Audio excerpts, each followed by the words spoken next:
একদম ক্লিয়ারই থাকার কথা, যাদের সায়েন্স ব্যাকগ্রাউন্ড নেই 9 একটু থাকে। আইসোমারিজম বা সমবয়বতা হচ্ছে জৈব যৌগের একটা বিশেষ ধর্ম, যার জন্য দুই বা ততোধিক জৈব যৌগের আণবিক সংকেত একই হলেও তাদের গঠন আলাদা হয়। আণবিক সংকেত একই মানে একই সংখ্যক কার্বন, হাইড্রোজেন, অক্সিজেন এবং অন্যান্য পরমাণু দিয়ে তৈরি দুটো যৌগ, তাদের মধ্যে সি, এইচ, ও এই পরমাণু গুলো সংখ্যা সমান, কিন্তু তাদের গঠন আলাদা। পরমাণুগুলো কিভাবে যুক্ত হয়েছে, তাদের বিন্যাস সেগুলো আলাদা। এই যে বৈশিষ্ট্যটা, এর নাম সমবয়বতা বা আইসোমারিজম। আর সমবয়বতা ধর্ম বিশিষ্ট যেসব যৌগগুলো তাদের বলা হয় পরস্পরের সমবয়ব বা আইসোমার। কিন্তু দু ধরনের হতে পারে, এটা প্রথমেই ক্লিয়ার করে রাখা ভালো। এক ধরনের আইসোমারিজমকে আমরা বলি স্ট্রাকচারাল আইসোমারিজম বা গঠনগত সমবয়বতা। এক্ষেত্রে গঠনের পার্থক্য থাকবে, আণবিক সংকেত এক হলেও।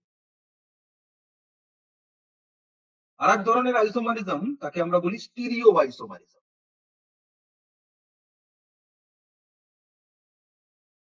স্টিরিও আইসোমারিজম মানে হচ্ছে বিন্যাসগত সমবয়বতা। মানে এক্ষেত্রে গঠন একই, গঠনে কোনো পার্থক্য নেই, স্টিল অন্য কোনো কিছুতে পার্থক্য আছে। মানে কারোর ক্ষেত্রে হয়তো দেখা যাবে একটা একটা মিরর ইমেজ, আয়নায় ধরলে যেরকম গঠন হয় সেরকম, এই গঠন উল্টে যাওয়া মিরর ইমেজ হওয়ার কারণে সমবয়বতা এবং ধর্মের পার্থক্য দেখা যাবে। কারোর ক্ষেত্রে জিওমেট্রিক ওরিয়েন্টেশন, মানে জ্যামিতিক অবস্থান আলাদা হয়। গঠন দেখতে একই, দুটো মৌল যৌগ একই জায়গায় একই পরমাণু আছে, কিন্তু জ্যামিতিক অবস্থানগুলো আলাদা। আমরা এগুলো এক এক করে দিয়ে দিলাম। প্রথমে আসছি স্ট্রাকচারাল আইসোমারিজম সম্পর্কে। স্ট্রাকচারাল আইসোমারিজম তিন ধরনের হয়। এক হচ্ছে চেইন আইসোমারিজম বা শৃঙ্খলগত সমবায়বতা। দু নম্বর হচ্ছে ফাংশনাল আইসোমারিজম, অর্থাৎ ফাংশনাল গ্রুপ বা কার্যকরীমূলক ঘটিত সমবায়বতা। তৃতীয় হচ্ছে পজিশনাল আইসোমারিজম বা অবস্থানগত সমবায়বতা।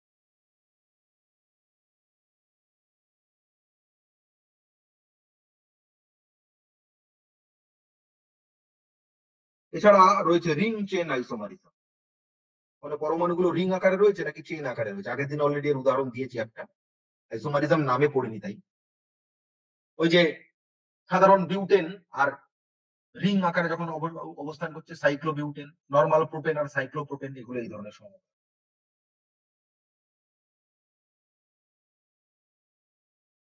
অন্যদিকে স্টিরিও এগুলো বিভিন্ন ধরনের হতে পারে। যেমন ধরো number one, geometric isomerism, cis trans isomerism. যেমন সিস বিউটিন আর ট্রান্স বিউটিন, এগুলো কি পড়বো। দ্বিতীয় হতে পারে এনানসিওমার, অপটিক্যাল আইসোমারিজম। তিন নম্বর হচ্ছে কনফরমেশনাল আইসোমারিজম। আরো অনেক ধরন আছে, আমরা প্রধান প্রধান টাইপ গুলো পড়ব। মোটামুটি যদি 9-10 এর লেভেল পর্যন্ত দেখা যায় তাহলে এই তিনটেই আছে। বাকি এই যে জিনিসগুলো, এগুলো কোনোটাই ক্লাস 9-10 লেভেল পর্যন্ত পড়ানো হয়। কিন্তু সিস্টেমস আর এনহান্সিওমারটা একটু টাচ করে যাওয়া ভালো, কারণ ওগুলো যে যৌগের মধ্যে দেখা যায় সেই যৌগগুলোর নাম আমাদের চেনা। সুতরাং যেহেতু যদি যৌগ হিসেবে দেয় যে দুটো যৌগের নাম তুলে দিল, ধরো বললো ফ্রুক্টোজ আর হচ্ছে তোমার ডেক্সট্রোজ, এদের মধ্যে কি আইসোমারিজম দেখা যায়। এখন যৌগগুলো যেহেতু আমাদের জানা বায়োলজিতে, সুতরাং ওদের মধ্যে কি আইসোমারিজম হয় সেটা আসতেই পারে এই ধরনের প্রশ্ন, তাই ওগুলো একটু ট্যাকেল করে। তো প্রথম হচ্ছে চেন আইসোমারিজম। চেন আইসোমারিজম বোঝা খুবই সোজা, শৃঙ্খলে যদি পার্থক্য থাকে তখন চেন আইসোমার হয়। যেমন ধরো এই যৌগটা কার্বন কার্বন কার্বন কার্বন, যে হাতগুলো কিছু দেখাবো না বুঝবে ওগুলোতে হাইড্রোজেন আছে। যৌগটার নাম কি? বিউটেন। এতে কার্বনের সংখ্যা আর হাইড্রোজেনের সংখ্যাটা পাশে পাশে আমি লিখে দিচ্ছি। কার্বনের সংখ্যা 4টে, হাইড্রোজেনের সংখ্যা তোমরা গুণে দেখো, এটা যেহেতু অ্যালকেন তাহলে হাইড্রোজেনের সংখ্যা হবে 2n+2, মানে 4 2 8 2 10টা, তা গুণেই বলা যায়। এবার এই যৌগটা লক্ষ্য করো, নিচের যৌগটা 1 2 3, তিনটে কার্বন আর একটা কার্বনের সঙ্গে ব্রাঞ্চ আকারে আছে, খালি হাতগুলো হাইড্রোজেন আছে।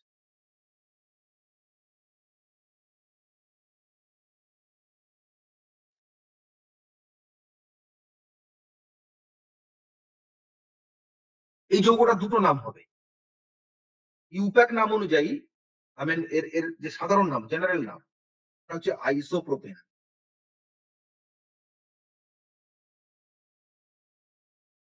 2-মিথাইল প্রোপেন। আমি ভুল বললাম। ঠিক আছে, এটা চলবে, আইসোপ্রোপেন আর 2-মিথাইল প্রোপেন। ঠিক আছে, এটা হচ্ছে এটা আইসোপ্রোপেন, এর নামটা 2-মিথাইল। গুণে দেখো, এর মধ্যে একই সংখ্যক কার্বন আর হাইড্রোজেন পরমাণু আছে।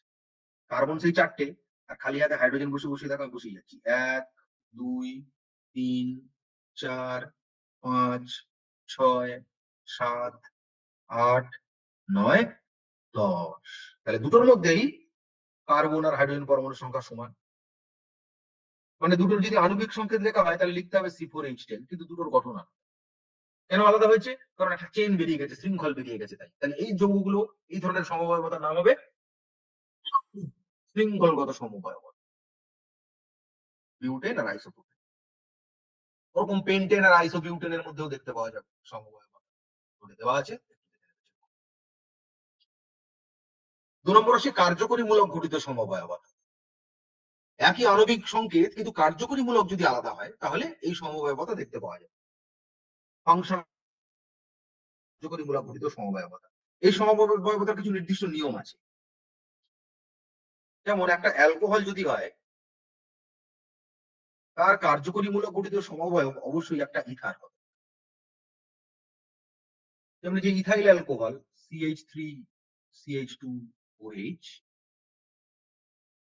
এটা একটা অ্যালকোহল। এর সমবয়ব হচ্ছে ডাইমিথাইল ইথার CH3OCH3। দুটোরই আণবিক সংকেত একই, 3টে কার্বন, হাইড্রোজেন 6টা আর অক্সিজেন 1খানা নিয়ে তৈরি হচ্ছে।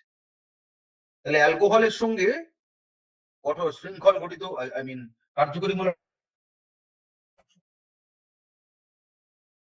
ওরকম যদি অ্যালডিহাইড যৌগ হয়, তার সমবয়ব কিটোন হবে, মানে কার্যকরীমূলক ঘটিত সমবয়ব, নাহলে মিলবে না।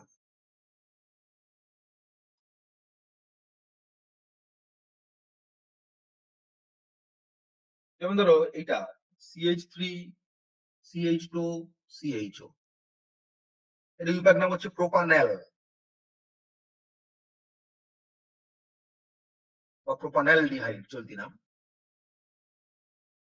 আর CH3COCH3, ইউপ্যাক নেম প্রোপানন, আর প্রচলিত নাম অ্যাসিটোন। আগের দিন বলেছিলাম এটা। এরা পরস্পরের শৃঙ্খলগত সমবায়। দেখো এটার মধ্যে CHO গ্রুপ আছে, অ্যালডিহাইড গ্রুপ, এটার মধ্যে CO গ্রুপ আছে, অ্যালকোহল। আগেটা যেমন কি অ্যালকোহল, OH অ্যালকোহল গ্রুপ, এবার একটা অ্যালডিহাইড গ্রুপ আছে CHO, আর একটা কার্বনিল গ্রুপ আছে কিটোন। কিন্তু উভয়ের আণবিক সংকেত দেখো এক, 3টে কার্বন, 6টা হাইড্রোজেন আর একটা অক্সিজেন নিয়ে তৈরি হচ্ছে।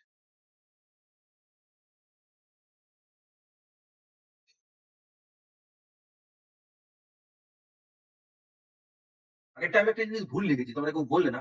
3টে কার্বন ছিল না আগের যৌগটা, অ্যালকোহল আর ইথার যেটা লিখেছি, ওতে 2টো করে কার্বন ছিল। 2টো কার্বন, 6টা হাইড্রোজেন, একটা করে অক্সিজেন নিয়ে তৈরি হয়েছে অ্যালকোহল আর ইথারটা। সাধারণ সংকেত। তাহলে এগুলো হচ্ছে, দেখা যাচ্ছে যে আণবিক সংকেত একই, কিন্তু ওদের মধ্যে ফাংশনাল গ্রুপ বা কার্যকরীমূলক আলাদা থাকার জন্য আলাদা আলাদা ধর্ম হচ্ছে, সম্পূর্ণ আলাদা ধর্ম বিশিষ্ট জৈব যৌগ উৎপন্ন হচ্ছে। এটা হচ্ছে কার্যকরীমূলক ঘটিত সমবায়বতা বা ফাংশনাল আইসোমার। 3 নম্বর হচ্ছে পজিশনাল আইসোমারিজম বা অবস্থানগত সমবায়। এই পজিশনাল আইসোমার বা অবস্থানগত সমবায় মানে কি, একটা কোনো নির্দিষ্ট বন্ড, ডবল বন্ড বা ট্রিপল বন্ড বা নির্দিষ্ট কোনো গুলক পরমাণুর সঙ্গে যুক্ত হয়ে অবস্থানগত সমবায়। উদাহরণস্বরূপ ধরো এই যৌগটা 4টে কার্বন বিশিষ্ট একটা যৌগ।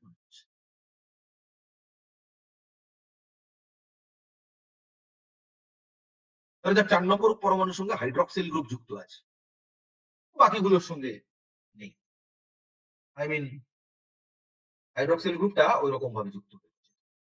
4 নম্বর বাকি কার্বনের সঙ্গে হাইড্রোজেন আছে, সব যেগুলো দেখতে পাচ্ছ। এই যৌগটার নাম হবে কি? বিউটানল।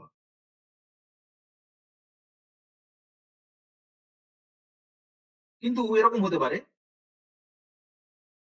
যে হাইড্রক্সিল গ্রুপটা মাঝখানের কোনো,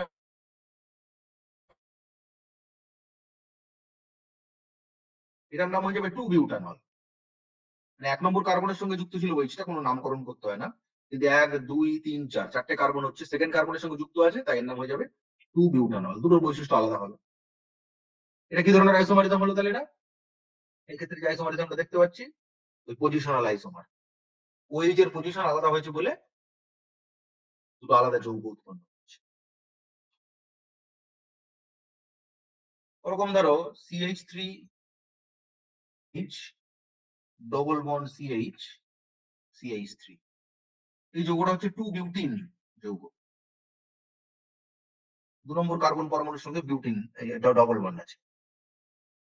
এটা এরকম হতে পারতো CH3 CH2 CH double bond CH3 CH2, এটা আসতে হবে। এটার নাম হয়ে যেত শুধু বিউটিন, একটা প্রান্তে আছে ডবল বন্ড। তাহলে এক্ষেত্রে এটা হচ্ছে পজিশনাল আইসোমারিজম। মানে ডবল বন্ডের পজিশনটা এখানে হচ্ছে যে কোনো একটা টার্মিনাল থেকে শুরু করো 1 2 3 4, 2 আর 3 নম্বর কার্বনের মধ্যে ডবল বন্ড আছে। তাহলে যেখানে 1 2 3 4, 1 আর 2 নম্বর কার্বনের মধ্যে ডবল বন্ড, অর্থাৎ পজিশনটা আলাদা ডবল বন্ড। এই ধরনের যৌগগুলো সব হবে অবস্থানগত সমবায়। আর রিং চেন আইসোমারিজমের উদাহরণ আগের দিন দিয়েছি, 4 নম্বর যে পয়েন্টটা, রিং চেন আইসোমারিজম, যেটা ধরো 3টে কার্বন ওপেন চেনে যুক্ত হলো, মানে মুক্ত শৃঙ্খল হিসেবে যুক্ত আছে, এটার নাম হয়ে যাবে প্রোপেন। খালি হাতগুলোয় হাইড্রোজেন আছে। প্রান্তীয় কার্বন পরমাণু দুটো যদি একসঙ্গে যুক্ত হয়ে এরকম একটা গঠন তৈরি করে, তখন তার নাম হয়ে যাবে সাইক্লোপ্রোপেন। এদিকে দুটো হাইড্রোজেন, এদিকে দুটো হাইড্রোজেন, হাতগুলো সব হাইড্রোজেন আছে। এর বৈশিষ্ট্য আলাদা। প্রোপেন আর সাইক্লোপ্রোপেনের বৈশিষ্ট্য একদম 1 নম্বর নয়, কিছু কিছু আলাদা ধর্ম আছে। ঠিক আছে,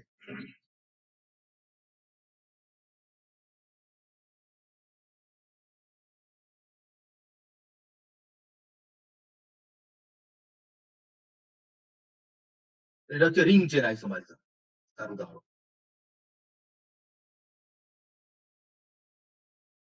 এবার ওখানে যে 5 নম্বর যে প্রশ্নটা লিখেছিলাম, মানে স্টিরিও আইসোমারিজমের কথা বলবো। স্টিরিও আইসোমারিজমের মধ্যে যে সিস ট্রান্স আইসোমারিজম, এই জিনিসটা সম্বন্ধে একটু বলবো। সিস ট্রান্স আর এনানসিওমার, এই দুটো বলে। সিস ট্রান্স আইসোমারিজমটা কি সেটা বলি। সিস মানে হচ্ছে সেম, সিমিলার, একই দিকে। আর ট্রান্স মানে হচ্ছে কন্ট্রাস্ট, মানে বিপরীত দিকে। অর্থাৎ একই ধরনের মৌলগুলো যদি একটা ডাবল বন্ড ট্রিপল বন্ডের একই দিকে অবস্থান করে কোনো যৌগের মধ্যে, একই ধরনের পরমাণুগুলো একই দিকে থাকে যদি, একই গ্রুপগুলো একই সাইডে থাকে যদি, তখন তার নাম হবে সিস আইসোমার। আর বিপরীত দিকে যুক্ত হলে তখন তার নাম হবে ট্রান্স আইসোমার। যেমন ধরো ওই যে 2 বিউটিন যে যৌগটা একটু আগে লিখেছিলাম, 2 বিউটিন, এই যে মাঝখানের যৌগটা, আমি লাল কালার দিয়ে মার্ক করে, বেগুনি কালার দিয়ে মার্ক করে দিচ্ছি। এই যৌগটার একটা সিস আর একটা ট্রান্স আইসোমার থাকে। 2 বিউটেনটা দুরকম হতে পারে। একটা 2 বিউটিন আছে যেটা এরকম দেখতে, ডবল বন্ড হলো, এদিকে কার্বন এদিকে কার্বন, এ হাতে একটা হাইড্রোজেন, এ হাতে একটা হাইড্রোজেন, আর এই দিকের হাতগুলো একটা মিথাইল গ্রুপ আর এখানে আরেকটা মিথাইল, এরকম দেখতে হতে পারে।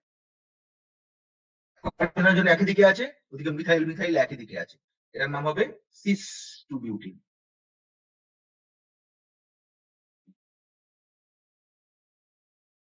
কিন্তু যদি এরকম হয় যে একদিকে হাইড্রোজেন আর মিথাইল গ্রুপ, আর অন্যদিকে কার্বনের, একটা কার্বনের যেদিকে মিথাইল অন্য কার্বনের সেই দিকে হাইড্রোজেন, আর যদি মিথাইল যদি হয় তাহলে বিপরীত দিকে হয়ে যাচ্ছে। মিথাইল দুটো একই সাইডে হলো না, বিপরীত দিকে চলে এলো। হাইড্রোজেন দুটো একই সাইডে হলো না, বিপরীত দিকে চলে এলো।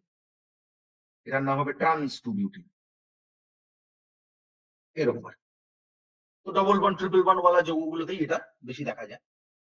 মানে হাইড্রোকার্বন যেগুলো বলছিলাম আমরা, তাদের মধ্যে এগুলোতে এটা দেখতে পাবো।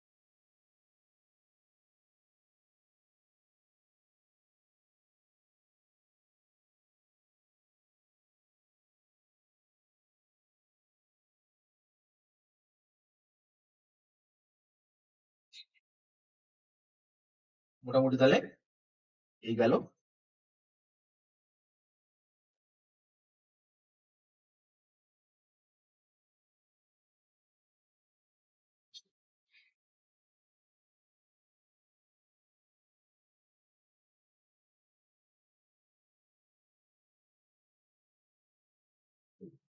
আচ্ছা, এইবার আমাদের এখানে আছে যে বিভিন্ন কিছু যে বিশেষ জৈব যৌগ তাদের ব্যবহার ট্যাবহার রয়েছে।